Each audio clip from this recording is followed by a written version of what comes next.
गीतकार जावेद अख्तर ने हाल ही में एक मशहूर गाने तुमको देखा तो ये ख्याल आया के बारे में बात करते हुए बताया कि उन्होंने ये गाना 8-9 पैग पीने के बाद लिखा था और ये गाना सिर्फ 9 मिनट में बनकर तैयार हो गया था।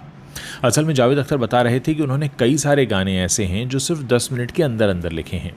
फिर उन्होंने जिक्र किया फिल्म साथ साथ के गाने तुमको देखा तो ख्याल आया का, जिसे उन्होंने सिर्फ 8 से 9 पैग पीने के बाद 10 से भी कम मिनट में लिख दिया था। जावेद ने बताया कि उनकी पत्नी शबाना आज़मी अक्सर मजाक करती हैं कि अगर डायरेक्टर को पता चल जाए कि उन्होंने कितने कम समय में गाने लिखे हैं तो वो उन्हें पैसे देने से ही इनकार कर देंगे। जावेद हाल ही में कोलकाता के फिक्की के एक कार्यक्रम में पहुंचे थे, जहां उन्होंने इस गाने के बारे में बात करते हुए कहा कि मैंने 10 मिनट के अंदर भी कुछ गाने लिखे हैं। सिलसिला के बाद यश चोपड़ा का असिस्टेंट मेरे पास आया, उसने मुझसे रिक्वेस्ट की कि मैं उनकी फिल्म के लिए गाने लिखूं। बेशक उनके पास पैसे नहीं थे, लेकिन मैं मान गया। मैंने गाने लिखना शुरू किया, लेकिन मैं मुफ्त में काम कर रहा था, इसलिए गाना अधूरा रह गया। फिर वो बेचारा रोज़ शाम को आता था और गाना मांगता था, और उन दिनों में शराब बहुत पिया करता था। जावेद ने आगे कहा, हर रोज़ हम पीते हैं और गपशप करते और फिर रात 2 बजे तक रोज़ फैसला करते कि हम कल ये गाना ज़रूर ख़त्म कर देंगे।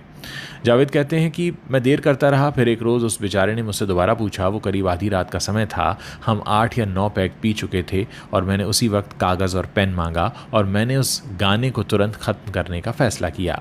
मुझे पक्के से पता है कि मैंने वो गाना करीब 9 मिनट में लिखा था। इसका कारण यह है कि गाना लिखवाने वाले शख्स को ट्रेन पकड़नी थी, इसीलिए वो अपनी घड़ी देखता रहा। मैंने गाने को 9 मिनट में ख़त्म कर दिया और उसे सौंप दिया।